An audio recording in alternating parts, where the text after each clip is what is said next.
and welcome to Garfin's Creation. Today we'll be making this lovely Christmas pudding recipe. The recipe is mentioned in the description box below. So let's start with the recipe. So here I have taken some black raisins and will be soaking this in some rum. Add generous amount of rum into the raisins, as these raisins are going to plump up and absorb all the rum. Now we'll keep this out at room temperature for about 3 to 5 days. This will help the raisins to soak up well. Now here after 5 days you will see how juicy and plump these raisins have become. Now to use this in the recipe, I'll be cutting this into smaller pieces. But before that, we will just drain off the excess rum. So I'll put it into a sieve, and then later on, once it's drained, I'll just cut it into smaller pieces. So here I have taken 2 tablespoons of finely chopped black raisins, 2 tablespoons of glazed cherries and 2 tablespoons of cashew nuts. I'll be just adding 1 teaspoon of maida just to coat the fruits so that they do not sink into the pudding. Mix the flour well and just keep this aside for some time. Next, we also have to prepare the caramel syrup. So I've just heated a pan and added 2 tablespoons of grained sugar. Let the sugar get caramelized on medium flame. Once it starts getting melted, just swirl the pan so that the sugar from the sides too start melting. And now very gently I'll just stir in the sugar so that it's completely dissolved. As you keep doing this, the sugar will start melting and it'll start changing color. We'll need to make it a little darker brown. Keep stirring this continuously, and then once you get the nice dark brown color, we'll just switch off the flame. Once the sugar starts melting, it changes color very fast, so you can reduce the heat, and once it gets this brown, I'll be switching off the flame. Now into this, I'll be adding half a cup of hot water. Add that gently and be careful here as the sugar starts spluttering. After adding the water, the sugar becomes thicker again. We need to melt the sugar once more. So keep stirring this continuously with the flame off. And now once the sugar is completely melted, into this we'll be adding 1 cup of bread crumbs. This is homemade bread crumbs. Just give it a mix so that the breadcrumbs absorbs all the caramel syrup in it. Mix the breadcrumbs and the caramel syrup well, and then we'll let this cool down completely. In the meantime, let's prepare the pudding pan. Here I've taken a bun pan. You can take whichever cake pan or pudding pan you have with you. I'm using some butter here, and I'll just grease the pan well. Since there's those design on this pan, we really have to make sure that the pan is greased and dusted well with maida. After brushing with butter, I'll be just adding some maida and coating the pan well. You can use any 6 inches round cake tin pan too for this recipe. Once the pan is well dusted with maida, I'll be just tapping off the excess maida. You can also use a parchment or a butter paper to line the cake pan. Now we'll keep this aside and start mixing the pudding. So here I have taken 100 grams of salted butter. The butter needs to be soft, and into this I'll be adding 100 grams of brown sugar. The recipe is mentioned in grams and in cups too in the description box below. We will now just mix the sugar and the butter for some time, maybe for about 1 or 2 minutes. The sugar may not get melted now, but then to just whisk it till it becomes nice and creamy. So now the butter is a little bit fluffy, and into this we'll be adding 1 large egg. Take a large size of egg for this recipe. Whisk it and then add it to the butter mix.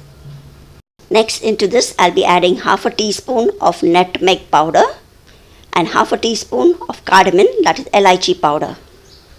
We'll also be adding 1 tablespoon of orange zest. This is the outer skin of the orange, just grated and added.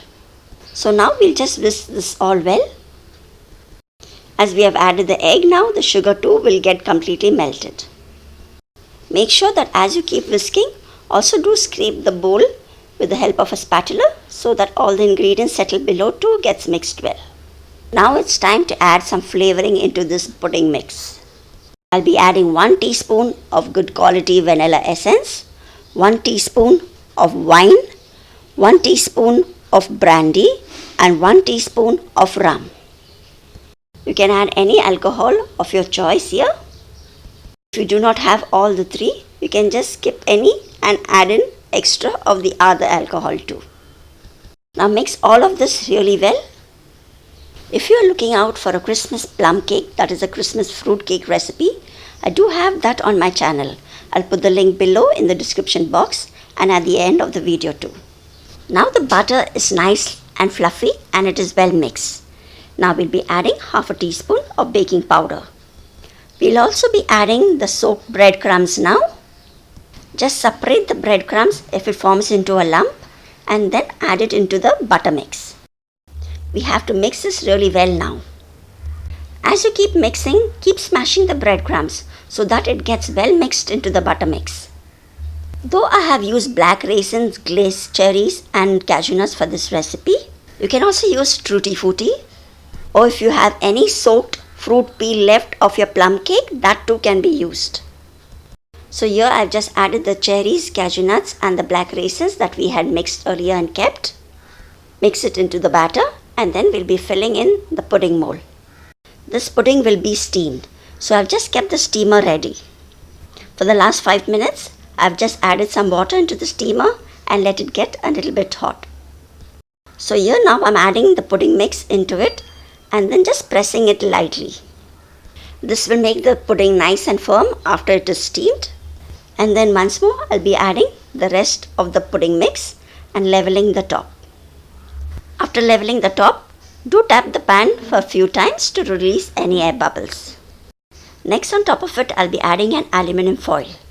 This will prevent the steam from falling into the pudding. We will now steam this pudding. Here I've taken a large vessel and added a ring stand inside.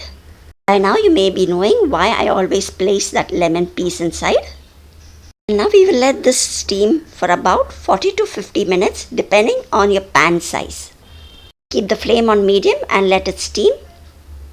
This took me around 45 minutes.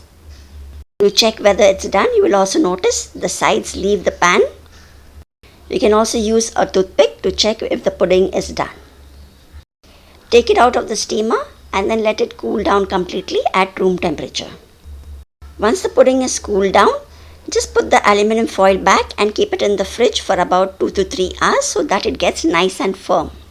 As this mold has got a lot of design on the sides, it's best to keep it in the fridge after steaming so that it gets nice and firm and easy to unmold. Once the pudding is chilled and firm, you can then unmold it. Do run a knife around the pan so that it releases easily. If you have used a butter paper or a parchment paper for lining the pan, there is no need of keeping the pudding into the fridge. It will get unmolded easily. I will now unmold the pan over a plate and tap it a few times. And there our delicious and aromatic Christmas pudding is ready. You can serve this right away, but I'll just be adding a little more of decoration over it to make it look very festive. You can use any royal icing recipe for this. Making a simple one, taken 3/4 cup of sieved icing sugar and just added a little milk into it. Now we'll mix this well till get a lump-free and flowing royal icing. Make sure to sieve the icing sugar before adding the milk.